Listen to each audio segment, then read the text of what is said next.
ପୋଲଟିଏ ନାହିଁ ବୋଲି ନୂଆପଡ଼ା ଜିଲ୍ଲା ଖଡ଼ିଆଳ ବ୍ଲକ ବଡ଼ମୁଲା ଗ୍ରାମବାସୀ ମାନେ ଦହଗଞ୍ଜ ହେଉଛନ୍ତି। ଗାଁକୁ ତିନିପଟୁ ଘେରି ରହିଛି ନଦୀ। ତେଣୁ ଲୋକମାନେ ଖଡ଼ିଆଳକୁ ଆସିବାକୁ ହେଲେ 18 କିଲୋମିଟର ବୁଲାଣିଆ ରାସ୍ତାରେ ଯିବା ଆସିବା କରିବାକୁ ପଡ଼ୁଛି। କିନ୍ତୁ ସିଧା ରାସ୍ତାରେ ଗଲେ ମାତ୍ର 7 କିଲୋମିଟର। ବିରିପଳି ପଟୁ ନଦୀରେ ପୋଲ ନିର୍ମାଣ ହୋଇଥିଲେ ବି ବାଟରେ ଥିବା ନାଳ ସାଜିଛି ବାଧକ। ମୁଁ ଦେବେନ୍ଦ୍ର ସୌରିଆ କହୁଛେ। ଆରୁ ଆମର ରାସ୍ତା ହେଲା ବଡ଼ମୁଲାରୁ ବିରିପାଲ ବାହାରୁଛେ। ରାସ୍ତା ନଦୀ ନାଲା ଅଛେ। ଏଇ ନଦୀ ନା ହେଲା ଅର୍ଜୁନି ଗଲା ତୁରେକେଲା ଜଙ୍ଗଲରୁ ଆସିଛେ ମଖଣ୍ଡ ଖୁବ୍ ନେଲେ 30-35 କିଲୋମିଟରରୁ। ଏ ରାସ୍ତା ହେଲା ଆମେ ଯଦି ବଡ଼ମୁଲାରୁ ଯିବୁ ବୋଲେ ଇଆଡ଼େ ଆମକୁ 7 କିଲୋମିଟର ପଡ଼ୁଛେ ଖରିଆରକେ। ରଣାଗଡ଼ା ହସ୍ପିଟାଲ ଗଲେ ବି 6-7 କିଲୋମିଟର ପଡ଼ୁଛେ। ଯଦି ଅମଲାପାଲି ପଞ୍ଚାୟତ ଯଦି ଘୁମିକରି ଯିମା ଅଡ଼ା ଯିବି ବେଲେ ଆମକୁ 12-13 କିଲୋମିଟର ପଡ଼ିଯାଉଛେ। আর রাতে বি গেলে বহুত অসুবিধা আছে। হেতিরলাগি চাষীମାନେ ବି এই রাস্তা মুখ্য রাস্তা বলিকରି ସବୁବେଳେ আনাজানা କରୁଛୁଁ। আর আমার জমিন বাড়ি ବି যেতে নদী পার করুছুঁ। এই রাস্তা যদি ব্রিজ যদি ହେଇଯାତା সাইড ব্রিজ ବୋଲେ ଆମକୁ ଗୋଟେ ସୁବିଧା ହେଇପାରତା। ଆମର ଜମିନ ବାଡ଼ିକେ ଦେଖି ପାରତୁଁ। ହଳ ବଳଦ ବି ସୁବିଧାରେ ଯାଇପାରତା ହେଇପାରତା।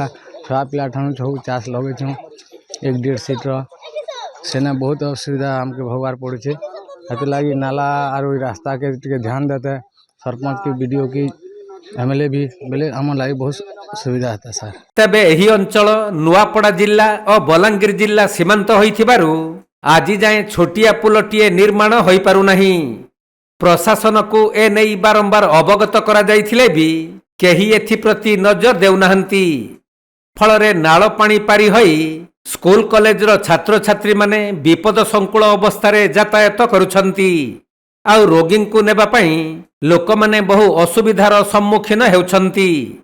खरा दिने सही नाଳରେ पानी कमी जाउथिले भी वर्षा दिन आसिले लोक माने बहु असुविधार सम्मुखीन हेउछंती। साइकेल मोटरसाइकेल को पानी रे बही नेबारे बहु कष्ट भोगुछंती ग्रामवासी। तेणु एही नाळ उपरे छोट पुलटिए निर्माण हेले ग्रामवासी माने उपकृत हेबे बोली प्रशासन को निवेदन करिछंती। मुत्सगरिया ग्राम बड़मुला आज्ञा ई जे नालाटा होचे ई नाला रे आमर गाँव रो गोटे मुख्य रास्ताटा होचे। ई रास्ता देके छुआ माने आदर्श विद्यालय खरियार जे नंबर बादी रे होचे सेनके जाउचन, मॉडल कॉलेज जाउचन, तापर अन्य कॉलेज पतर जाउचन। आउ ई रास्ता रे होचे आमे सब बेले गोटे निर्भर रहउची रास्ता ऊपरे। किंतु ई नालाटा आज्ञा हमके बाधा साजिचे। वर्षा दिने तो आमर 8-9 मास एंता भी प्रोब्लेम होचे पानी फानी का आमे जे आसे नहीं पारबार। किंतु खरा दिने भी बहुत प्रोब्लेम होचे सर जेन पानी फानी टिके आसुचे। आ ई रास्ता रो ब्रिज लागी आमे दीर्घ 20-25 वर्ष धरिकर प्रशासन के दाबी जणे आसुचु। किंतु आज पर्यंत तार किछि समस्या माने समाधान रो रास्ता किछि देवार नहीं प्रशासन जद्वारा कि आमे बहुत असुविधा होचु। 2 नंबर कथा होचे आज्ञा से ब्रिज रो सेआड के आम नाला रो सेआड के 2 सीट जमी होचे जद्वारा कि आमे धानटा अमल कले भी आमके 7 किलोमीटर 8 किलोमीटर नेबा आणबा के किंद्रा पाके पड़ुचे।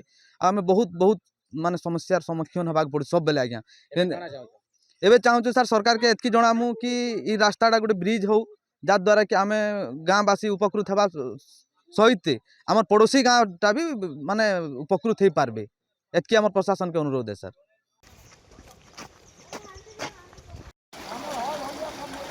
नुआपड़ारू चंद्रशेखर बेहेरांक रिपोर्ट कोणार्क लाइव।